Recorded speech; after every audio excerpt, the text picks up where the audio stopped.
안녕하십니까. 오늘은 체질 역학의 의미에 대해서 함께 생각해 보고자 합니다.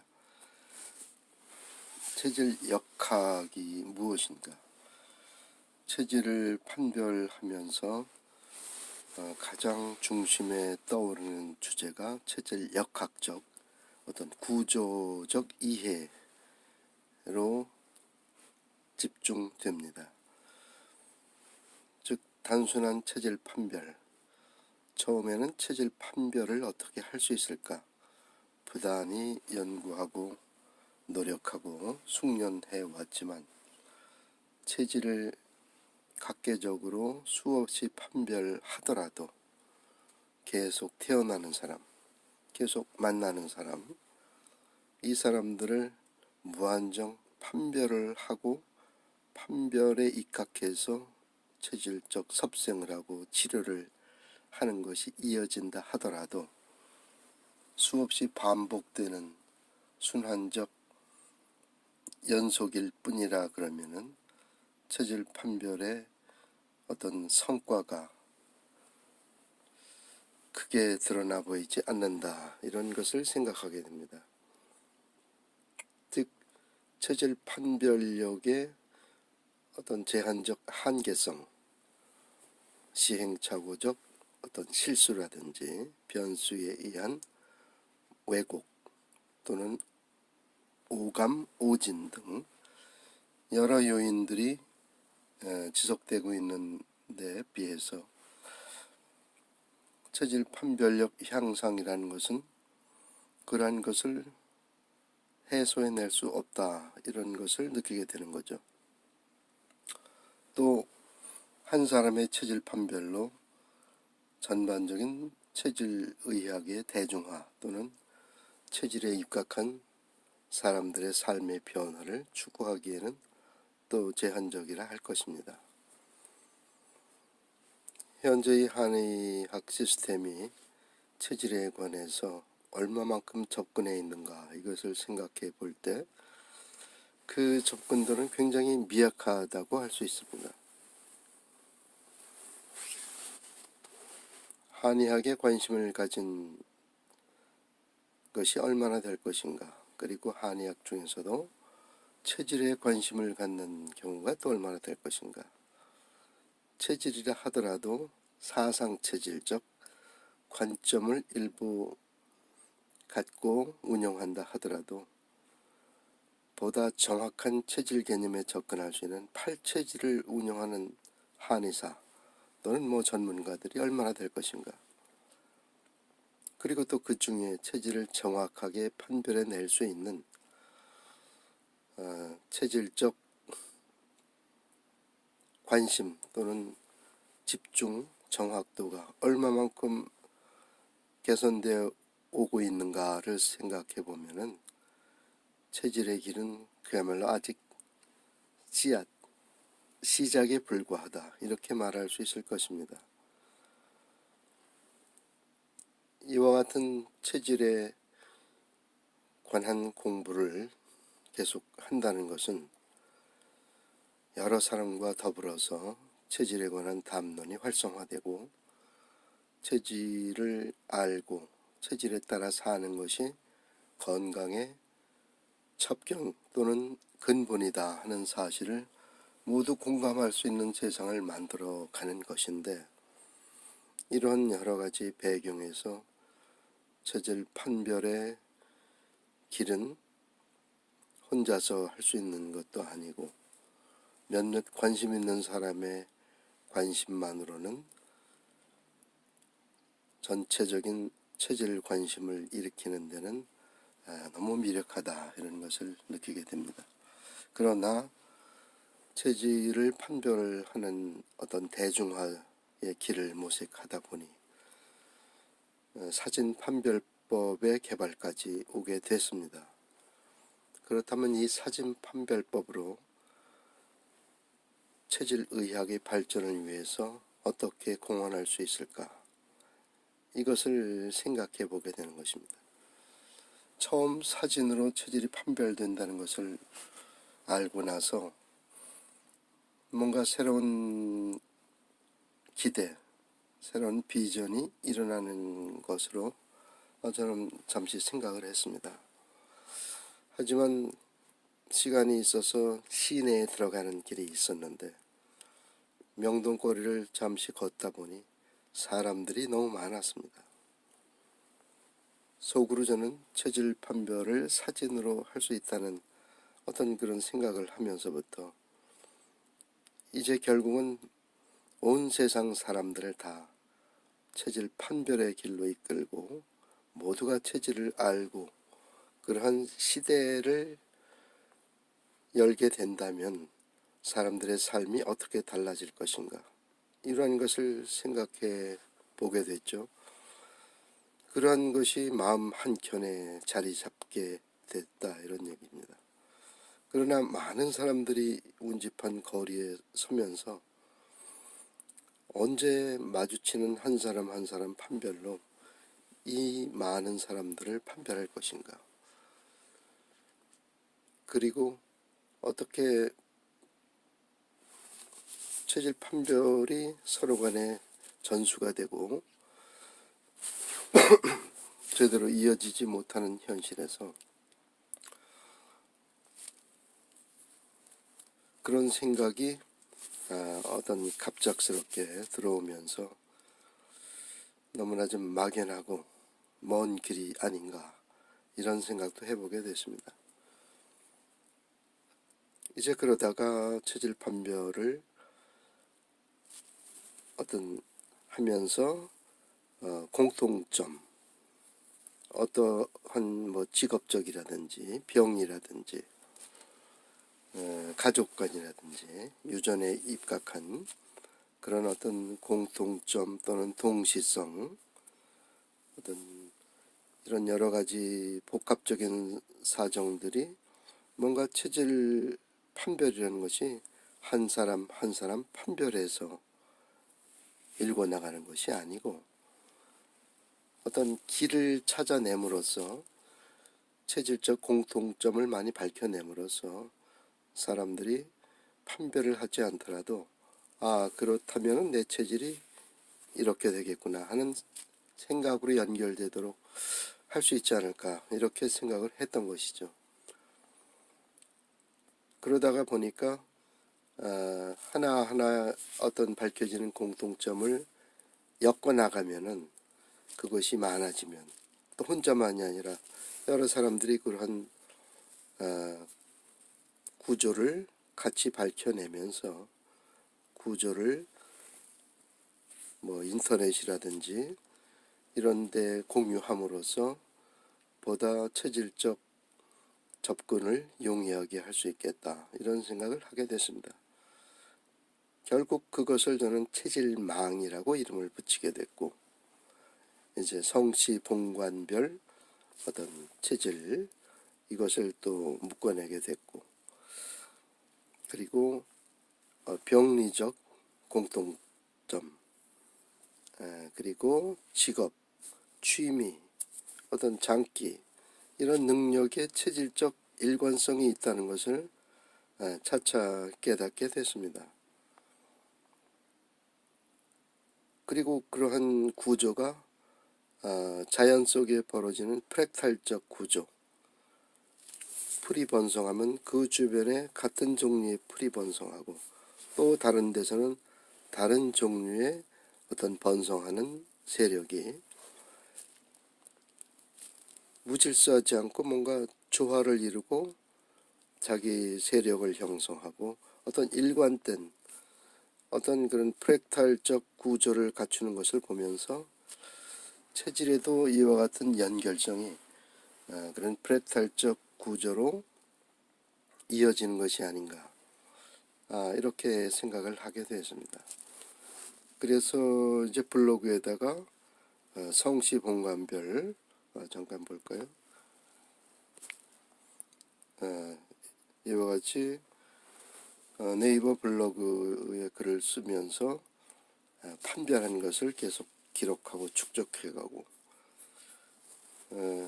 그러면서 가장 처음에 시도한 것이 어떤 체질의 유전을 착안해서 성씨, 본관, 계파, 종중, 가계 이런 어떤 유전 현상을 한번 밝혀볼 수 있지 않겠는가. 뭐 그런 생각을 했는데 그 계기는 우리나라 이제 성씨 본관별 뭐 순위 2000년도에 통계청에서 조사한 자료가 있다는 것을 보게 됐습니다. 그래서 그것을 참고 삼아 갈무리해 놓고 보니까 거기에다가 어떤 체질적인 기록을 좀 해 나가면은 이것이 발전할 수 있지 않을까 이런 생각을 하게 됐죠. 물론 어떻게 보면은 굉장히 이것은 커다란 일이고 처음에 시도할 때는 사막에 뭐 바늘 하나 꽂는 그런 기분이었습니다. 그러나 하나하나 뭐 판별하는 것을 또 채워나가고 하다 보니까 시간은 좀 많이 되더라도 하나하나 차근차근 정리하다 보니까 이와 같이 나름대로 좀 정리를 했습니다. 그런데 이것도 역시 정리를 하면서 보니까 본관별로 혼재된 체질들이 나오기 때문에 하나의 본관에 두 개의 체질 뭐 이 정도만 있다 그러면 문제가 안 되는데 중간중간 이제 혼재가 돼서 음양이 바뀐 체질이 나오기도 하고 또는 전혀 축이 다른 체질도 나오기도 하고 그러다가 보니까 이제 본관 가지고는 뭐 다 파악할 수가 없고 계파까지도 연결해야 된다 이런 뭐 생각을 또 하게 되는 거죠. 계파에서도 또 뭐 음양도 바뀌고 여러 가지 있으니까 어떤 유전학적 원리도 좀 가미를 해야 될 것 같고 그리고 계파보다도 더 구체적인 직계 가족들 이런 범위 내까지 생각을 미치게 되는 것이죠. 직계 가족의 부모의 두 사람 체질을 알게 되면 적어도 그 윗대 뭐 가까운 또 아래에 가까운 직계에서의 체질이라는 것은 대체적으로 음양은 바뀌더라도 그 축은 어떤 일관성을 보다 좀 구체화시켜서 보여준다. 이런 게 됩니다. 하지만 이러한 큰 원류를 우선 한번 다뤄봐야 되겠다 해서 본관별 체질 뭐 여러 가지가 섞인다 하더라도 섞이면 섞이는 대로 해서 일단 본관별 기록을 해 가고 있습니다. 이제 이것이 뭐 단점이라고 할까.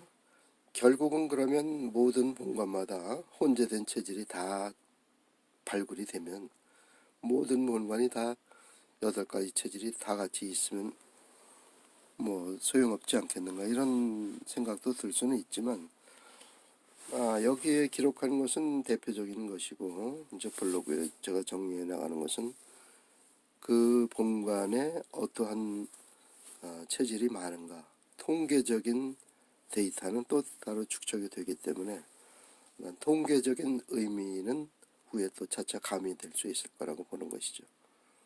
그리고 그 통계에서 가령 경주최 씨 같은 경우는 거의 무임축을 벗어나지 않고 있어요. 다른 뭐 김해김 씨 그러면 8가지 체질이 골고루 드러나는데 경주최 씨 같은 경우에는 토음 체질과 수음 체질의 부부 상반된 체질 이것이 지속적으로 거의 흐트러짐 없이 유지가 되고 있다. 이런 면에서 하나의 저에게는 경주최 씨의 모델은 어떤 좋은 지표가 되고 있다 이렇게 말할 수 있습니다. 또 막 경주 김씨 같은 경우에는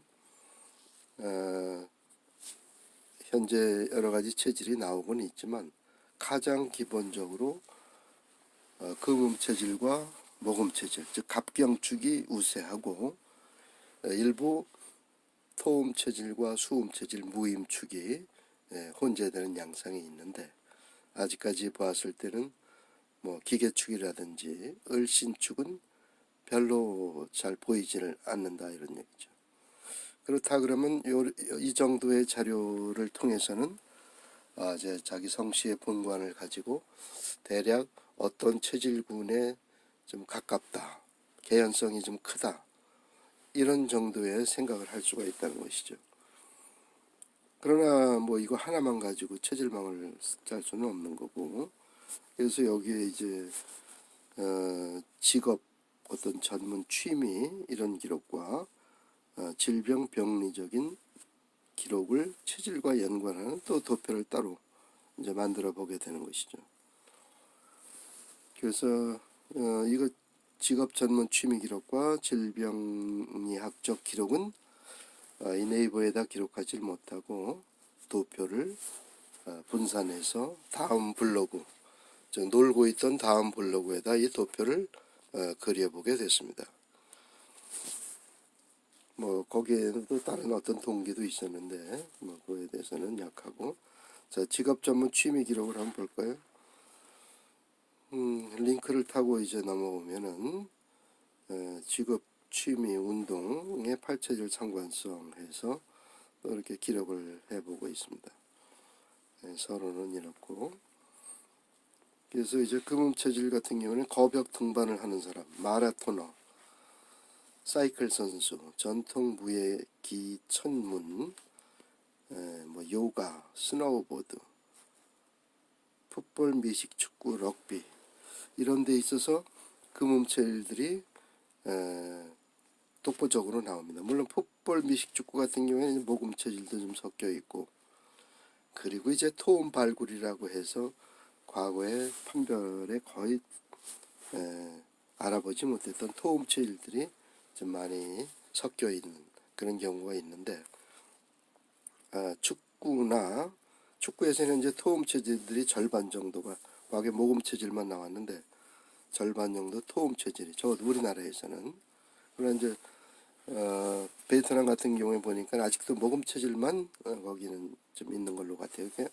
그 나라 사람들의 어떤 인적 구성 그런 것과도 좀 관련은 되지만, 적어도 모금 체질과 토음 체질 이 두 가지로 구성되는 경우들이 현재 뭐 농구에서도 좀 보이고 있고,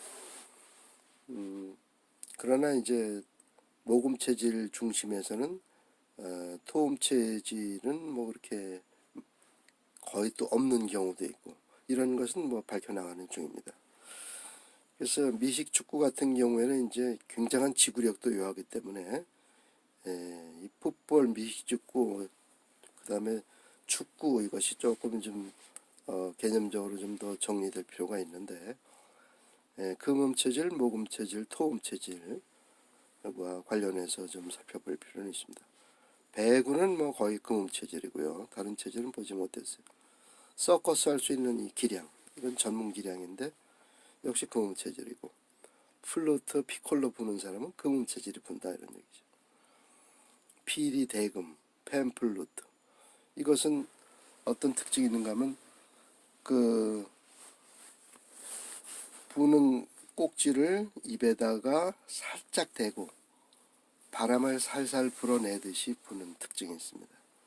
반대로 색소폰 같은 경우에는 입에다가 그 피스를 물고 힘을 주어서 팍팍 불어내고 또 짧게 끊기도 하고 즉 입의 어떤 호흡기의 근육을 이용하듯이, 숨은 좀 짧지만 모금 체질의 경우 그 근육성의 호흡을 하는 경향이 있는데, 그러한 모금 체질이 본다, 이렇게 되는 것이죠.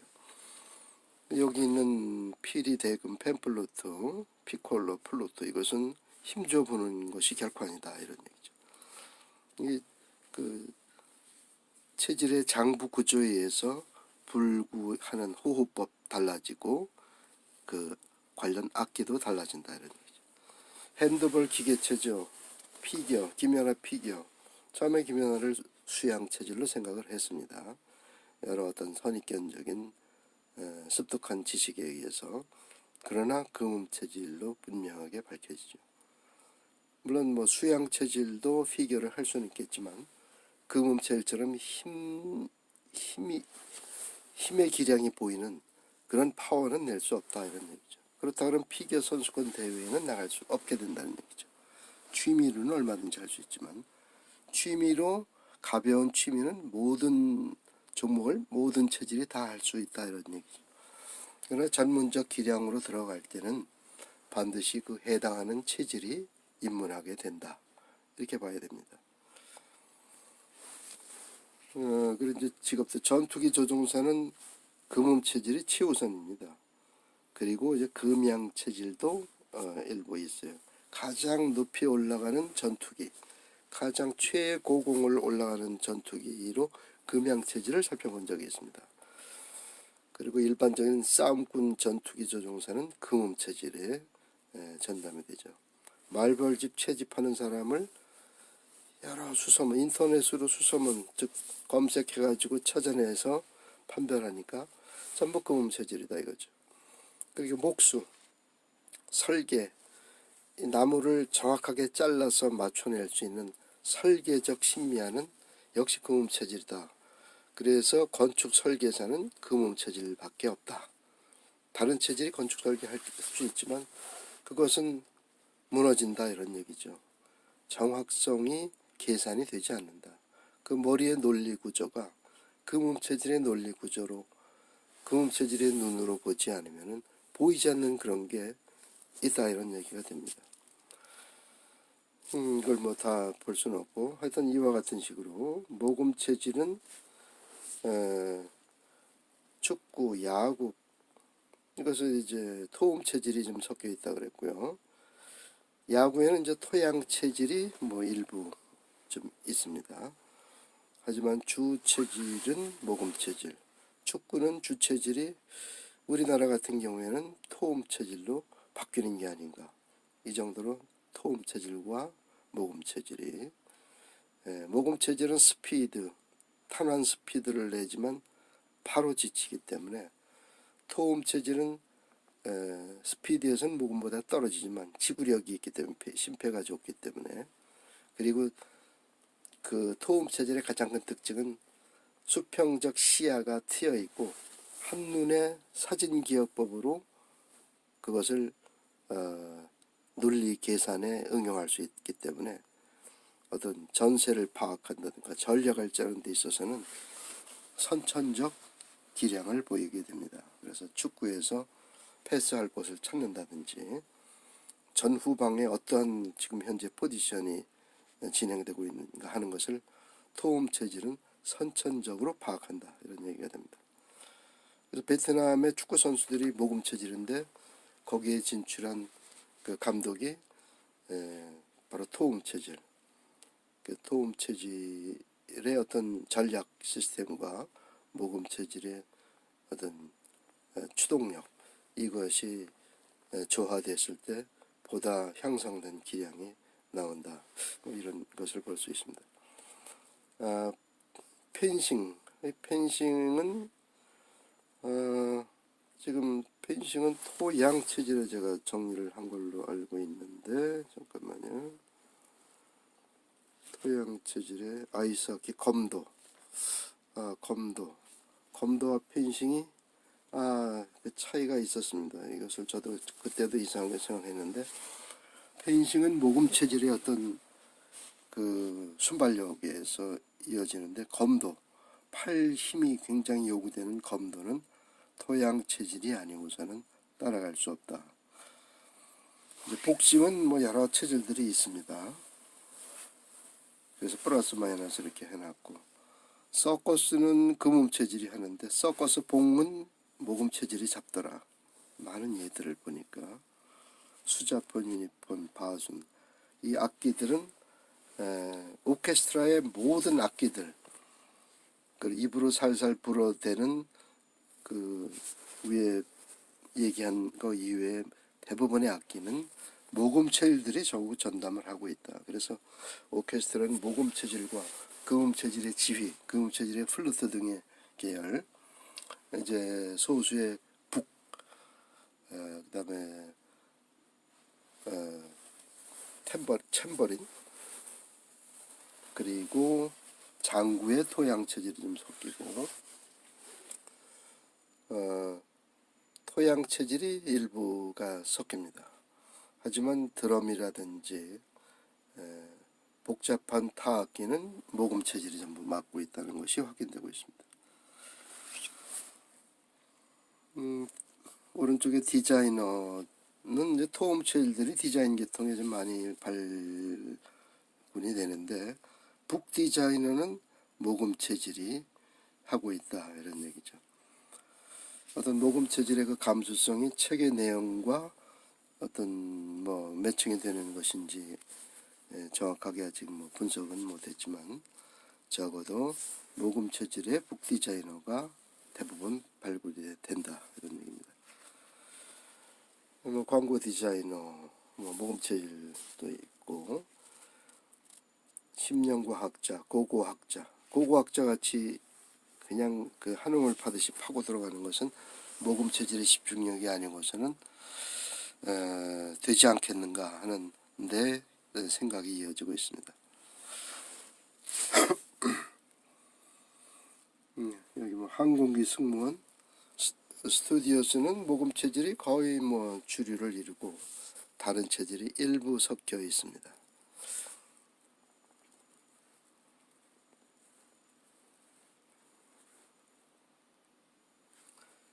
이와 같은 하여튼 이것이 체질망의 일단 구조를 이루고 보다 체질망이 정교해지도록 보다 세분화되어야 될 것 같습니다. 축구에서 어떤 포지션에 따라서 토음과 모금이 또 역할이 다를 수 있지 않을까, 또는 어떠한 특성으로 그 모습이 바뀌고 있을까. 만일에 같은 축구를 하는데 토음 체질의 축구와 모금 체질의 축구는 그 특성이 다르기 때문에 이것이 체질이 밝혀지고 축구학을 전문으로 하는 사람들이 접목을 시킨다 그러면은 어떤 역할 분담이 또 세분화될 소지도 있습니다. 그렇게 되면은 이 체질망도 세분화돼서 같이 나갈 수가 있는 것이죠.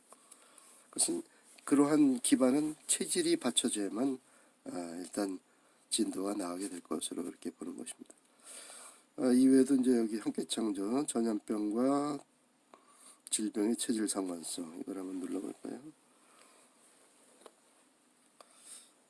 이제 전염병이 이제 여기 수시로 업데이트하면 써놨는데, 네이버 블로그에서 전염병에 관련된 체질을 발굴하면은 게시글로 작성을 하고 어떤 비공개가 필요한 그런 사진 자료 같은 건 비공개로 정리하지만 이제 여기에는 다 반영을 시킵니다. 어떤 개인정보는 빠진 상태에서 질병의 정보와 체질의 정보만 연결이 되는 것이죠. 이제 그렇게 되면 여기 다음 블로그의 체질망 구조에다가 계속 업데이트를 한다, 이런 얘기입니다.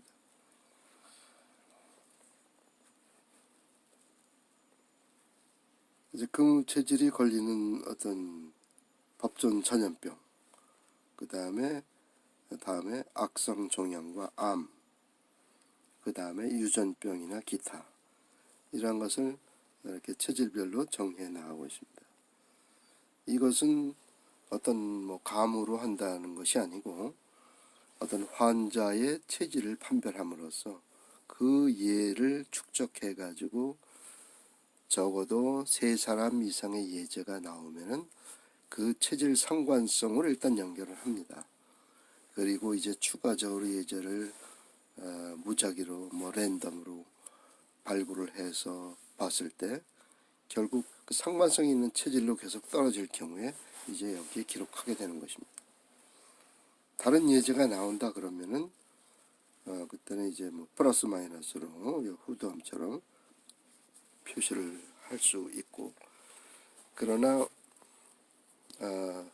점차적으로 판별하면서 느끼는 것은 너무도 선명하게 그 어떤 객관적인 자료를 찾아내게 되면은 질병이든 그것의 객관성이 보장되면은 체질로 연결할 때 거의 한 가지 체질로 연결이 된다. 이것은 굉장히 놀라움으로 저도 판별을 하면서 이어가고 있는 사항입니다. 여기 한센병, 나병 같은 경우에는 모금 체질밖에는 찾아내지 못했고, 많은 예제를, 물론 이 링크를 누르게 되면 해당하는 게시글로 넘어가게 되죠. 한번 눌러볼까요? 나병을 누르면은 네이버 블로그에 나병 환자들의 모금 체질 이 게시글로 갑니다. 다시 돌아가죠.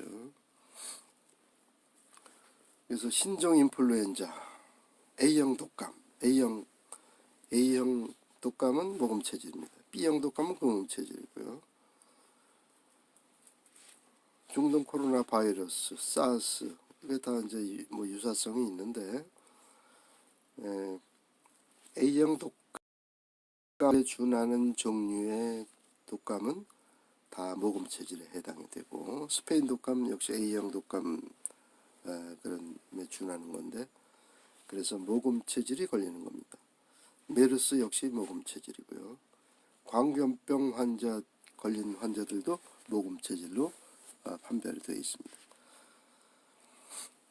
그 다음에 이제 뭐 후두암, 플러스 마이너스 다른 체질도 보이지만 모금 체질에 보이고 여성들의 유방암은 지금까지 다 모금 체질로 확인이 되는데 다른 암에서 전이가 된 유방암 같은 경우에는 그건 예외로 봅니다. 어떤 여기 원리적으로 우선 기록하는 사항은 아니고 가급적인 여기서는 원발성 질병을 체질과 연결해 나가고 있는 것입니다. 그래서 뭐 여러 가지 암이 뭐 4가지 3가지 걸려가지고 결국은 전신에 전이 돼서 유방에도 걸렸다. 이것은 체질 상관성으로 인정을 하지 않죠. 다발성 골수종, 골육종 뭐 이런 것들을 현재 모금 체질로 모두 판별을 해 나가고 있습니다. 그리고 이쪽에 버거시병, 아이고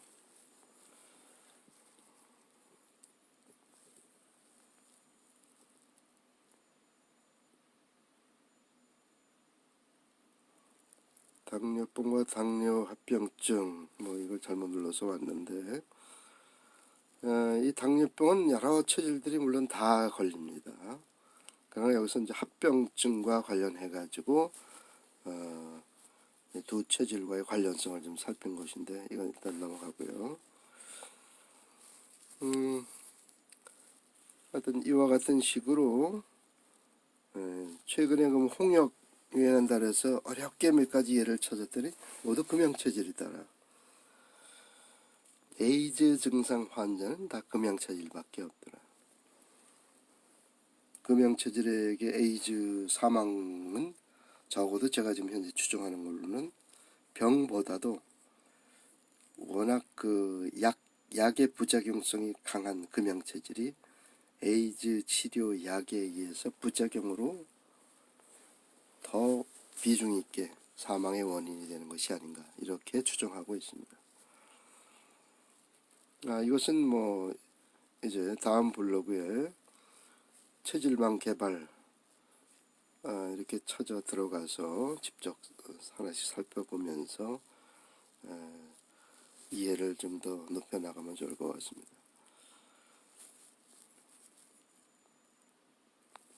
자, 그리고 아까 그 체질 역학 이러한 것들을 이제 체질 역학으로 지금 묶어내고 있는 것인데 시간이 많이 됐네요.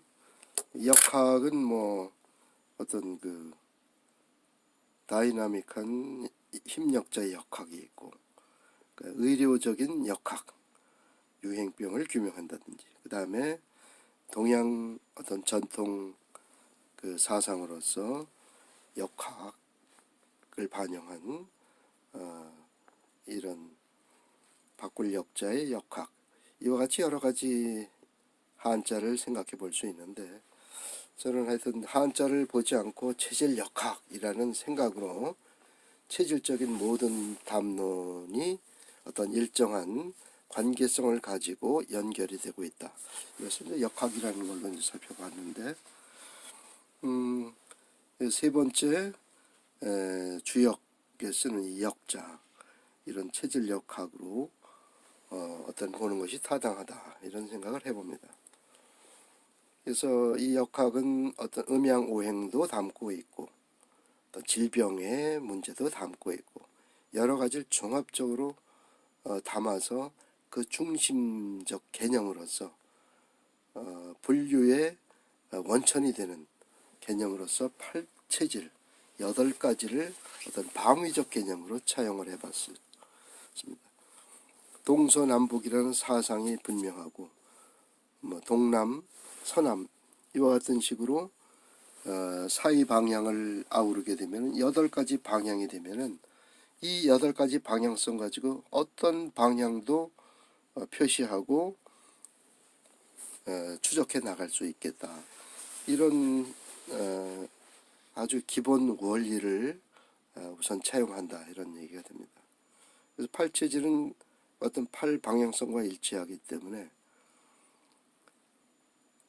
8체질에 의해서 심리학, 융의 심리학의 동시성도 대입해서 풀어볼 수가 있고 음양오행의 어떤 그 용신오행 이러한 특성도 비교해 볼 수가 있고 그래서 이런 여러 가지 학문들의 분류성이 있는 학문들을 비교할 수 있는 가장 근본적인 것을 우리 인간의 몸, 소우주를 대표하는 오장육부의 기능을 포괄하는 8체질의 장부감각 배열을 중심으로 재편해 볼 수 있지 않을까. 즉 모든 학문은 인간을 위해서, 인간의 인류의 구원을 위해서 필요하다고 볼 때 인간이 그 중심에 서는 것이 당연한 일일 것이고 인간의 기본 구조가 8체질이라는 방향성, 분류성을 대표하고 있다. 이렇게 연계해 보고자 하는 것입니다. 원래 이제 이 이야기를 하기 위해서 좀 더 자세하게 해볼까 했는데 시간이 너무 많이 된 것 같습니다.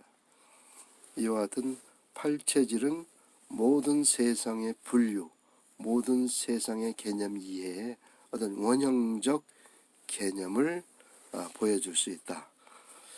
여기에서 의료적인 치료, 아까 봤듯이 취미, 직업, 운동 여러 가지 사항을 포괄할 수 있는 그 틀이 될 수 있다. 사유의 어떤 원천이 될 수 있다. 모든 논리적 사유를 체질과 연결하면 그 동시성을 파악해내고 그것이 체질로 바로바로 연결이 될 수 있다. 이러한 비전을 한번 생각해 보게 된다. 이런 얘기가 되겠습니다. 오늘은 여기까지 하겠습니다.